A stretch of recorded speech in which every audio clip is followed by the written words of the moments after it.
안녕하세요. 이번 영상에서는 동학농민운동에 대해 배워보도록 하겠습니다. 이번 수업의 목차를 보면 첫 번째는 교조 신원운동, 두 번째는 전라도 고부에서 발생한 고부농민봉기, 세 번째, 네 번째는 1차, 2차 동학농민운동입니다. 첫 번째로 교조 신원운동에 대해 배워보도록 하겠습니다. 여기서 교조 신원이란 말이 나오게 되는데요. 먼저 교조라고 하는 단어는 종교의 조상, 종교의 할아버지라는 뜻을 가지고 있음에 따라 어느 한 종교의 창시자라고 이해를 하시면 될 것 같습니다. 그리고 신원이란 단어는 원망과 억울함을 씻겨준다, 풀어준다라는 뜻을 가지고 있음에 따라 교조 신원운동은 어느 한 종교 창시자의 억울함을 풀어주는 운동이구나라고 이해를 하시면 됩니다.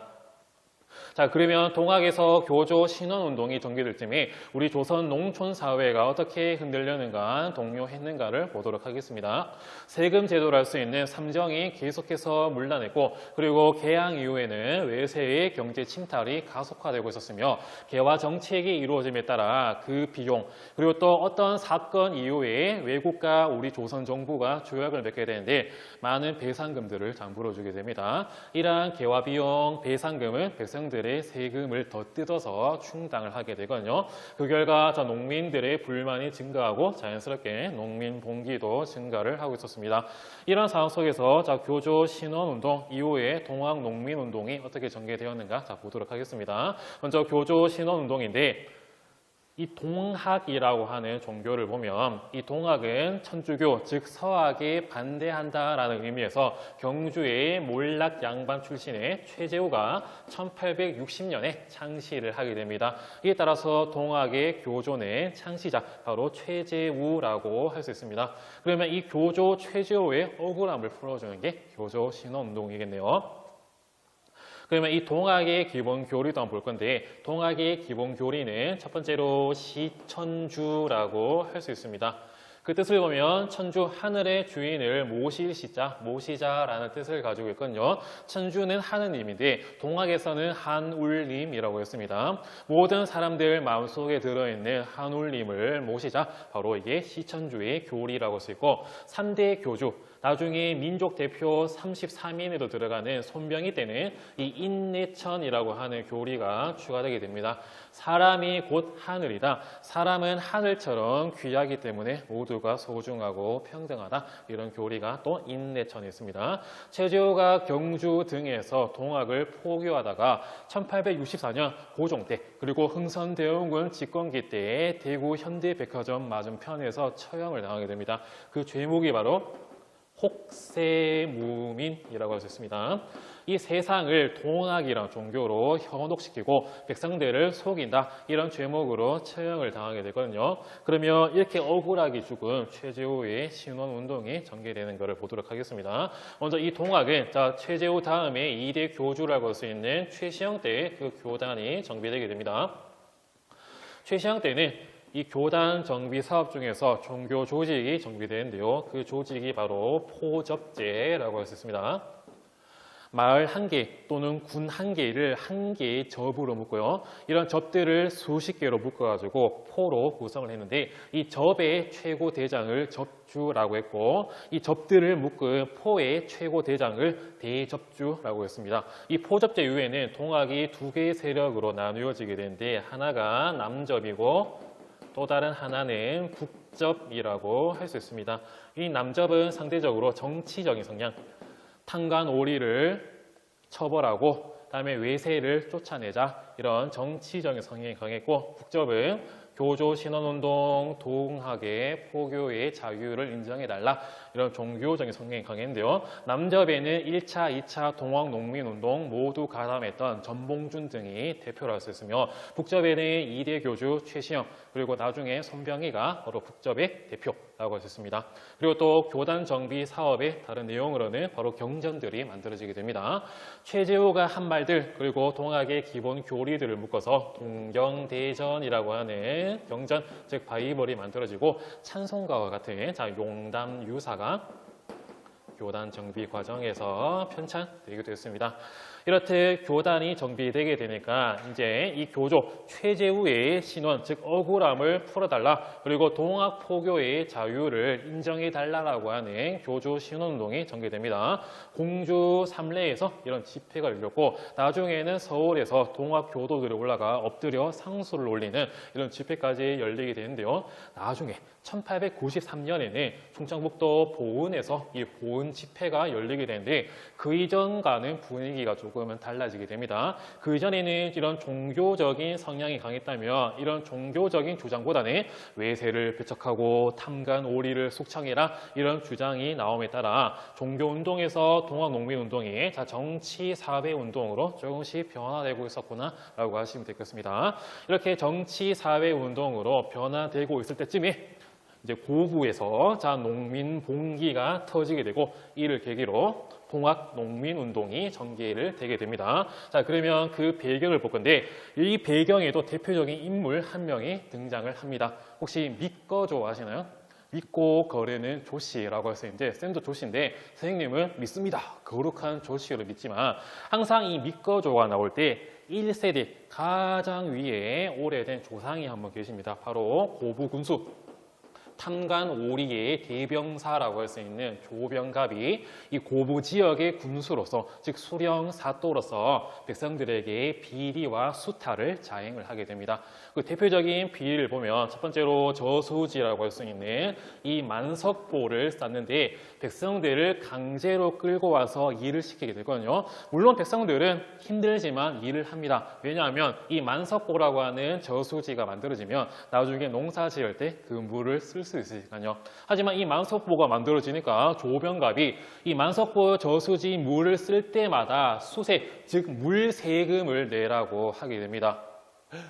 그리고 또 자기 아버지를 기념하는 공덕비를 쌓는데도 많은 돈들을 뜯어가고 많은 비리와 수탈이 자행이 되게 되니까 결국 고부 지역의 농민들 그리고 동학군들이 화가 나게 되고, 이에 따라서 봉기가 일어나게 됩니다. 남접의 대표자였던 나중에 이 전봉준, 녹두 장군 전봉준 등이 사발 통문을 돌려가지고 이 봉기에 참여하기를 호소하게 되거든요. 그럼 사발 통문은 무엇인가? 종이 가운데에 밥그릇을 두고요. 이 밥그릇 주변에서 사람 이름, 여기에 참가하는 사람들의 이름을 적습니다.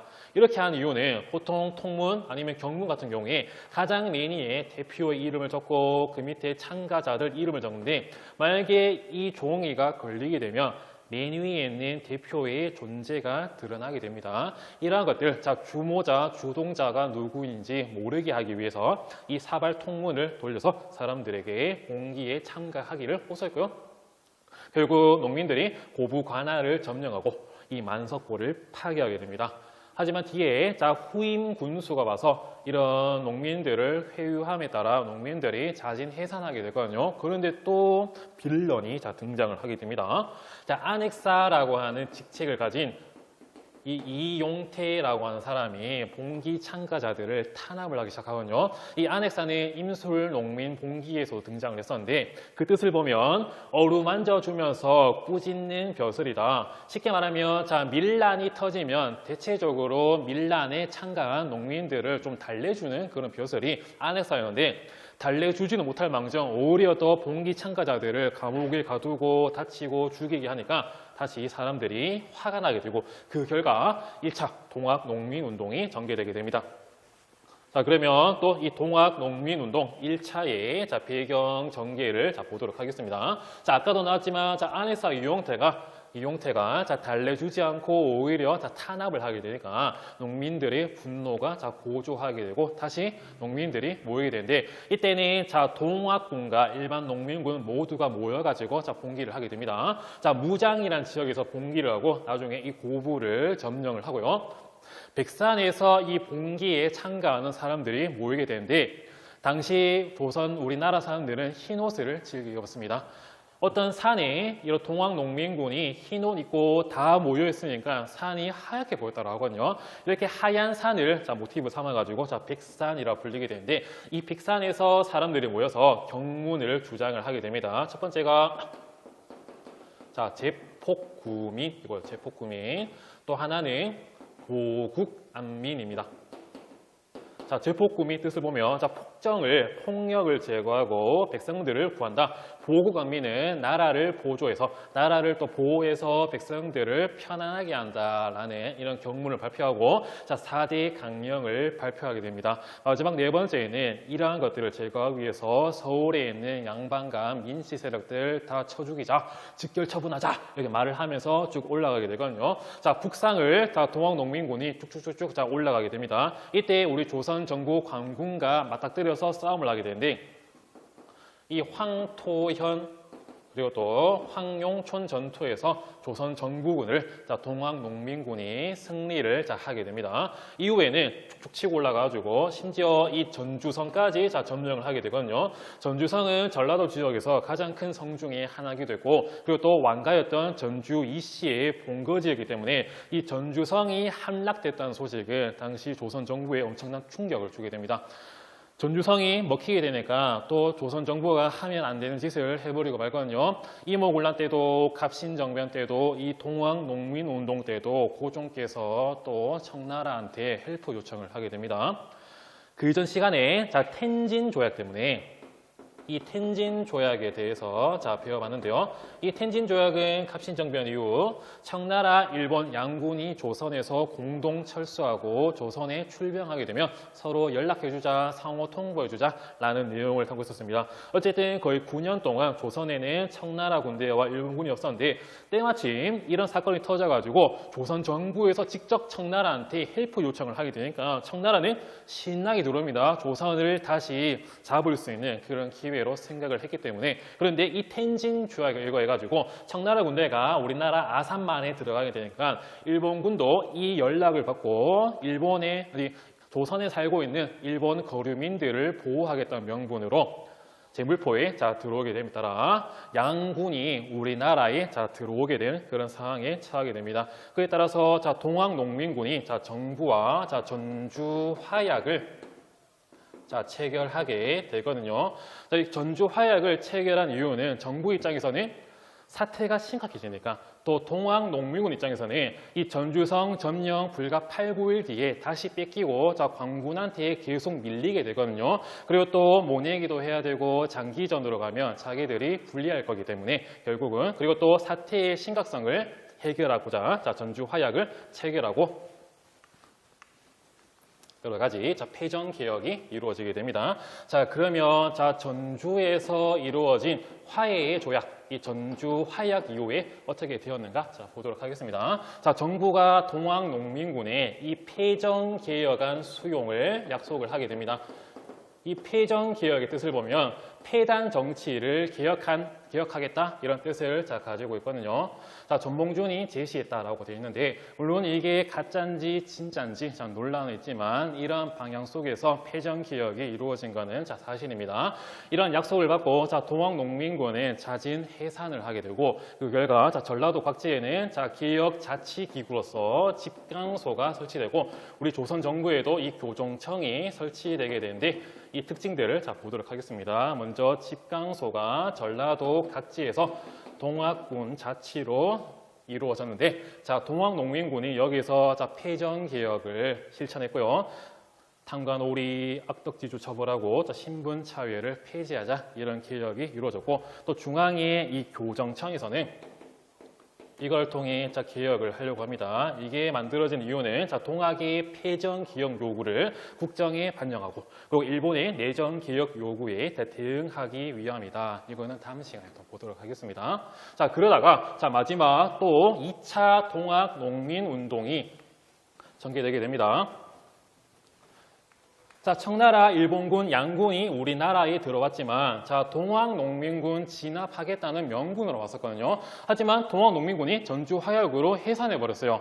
청나라, 일본군은 우리 조선에 주둔할 명분이 없습니다. 이때 일본이 조금은 종주권 주장을 좀 가져오기 위해서 일본군이 우리나라 제1군거래할 수 있는 자, 경복궁에 군대를 끌고 불법 기습 점령을 해버립니다. 그리고 아산에 있던 청나라 군대를 공격함에 따라 청일 전쟁이 전개되게 되거든요. 이에 따라 동학농민군이 사태의 심각성을 알고 구국을 위해 재봉기하게 됩니다. 1차 동학농민운동에서는 아까처럼 남전만 가담했는데 2차에서는 북적 최시현과 손병희의 북적군까지 사태가 심각하니까 이때 종교의 성격을 조금은 낮추고 강의 찍다가 카메라 배터리가 나가서 계속 끼워서 찍도록 하겠습니다. 2차 동학농민운동에서는 남적군과 북적군 모두가 모여서 북상을 하게 됩니다. 1차 동학농민운동에서는 정치적인 성향이 강했던 전봉준이 이끌던 남적군이 참가했었는데 2차 동학에서는 이러한 사태의 심각성을 깨닫고 최시영, 손병희 등이 종교적인 성격은 조금 낮추고 이런 봉기에 가담을 하게 됩니다. 이에 따라서 전봉준이 이끄는 남적군 그리고 손병희 등이 이끄는 북적군이 논산에서 직결한 다음에 북상을 하게 됩니다. 그러다가 공주 우금치에서 커다란 전투를 맞이하게 됩니다. 여기서 동학군은 여러 가지 썰이 있지만 대체로 2만 명. 그리고 또 여기에는 우리 조선 관군과 일본군이 함께 연합을 해서 맞서 싸우게 되거든요. 조선군은 대체로 한 2,000여 명, 일본군은 한 200여 명이 여기에서 맞닥뜨리게 됩니다. 그런데 여기에서 동학농민군이 대패를 하게 됩니다. 숫자가 더 많았지만 우리 조선군이 갖고 있던 최신식 무기, 바로 기관총, 이런 게틀링건 이런 거에 화력에 압도를 당해가지고 결국 패배를 하게 되고 결과 전봉준 등의 동학농민군 지도자 대부분이 체포를 되게 됩니다.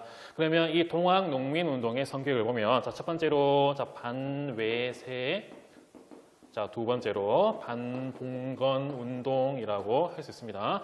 반외세, 이렇게 청나라와 일본에 반대하면서 외세를 배격하자. 반외세의 성격이고, 반봉건의 탐관오리를 처벌하자, 토지를 개혁하자 이런 성향에 따라 반외세의 반봉건적 운동이 바로 동학농민운동이다 하시면 될 것 같습니다. 그러면 이러한 동학농민운동 역량을 보면 가보개혁에 동학농민군의 폐정개혁안 일부가 반영이 되었고 또 동학농민군의 잔존 세력이 나중에 항일의명운동에도 가담하게 되었습니다.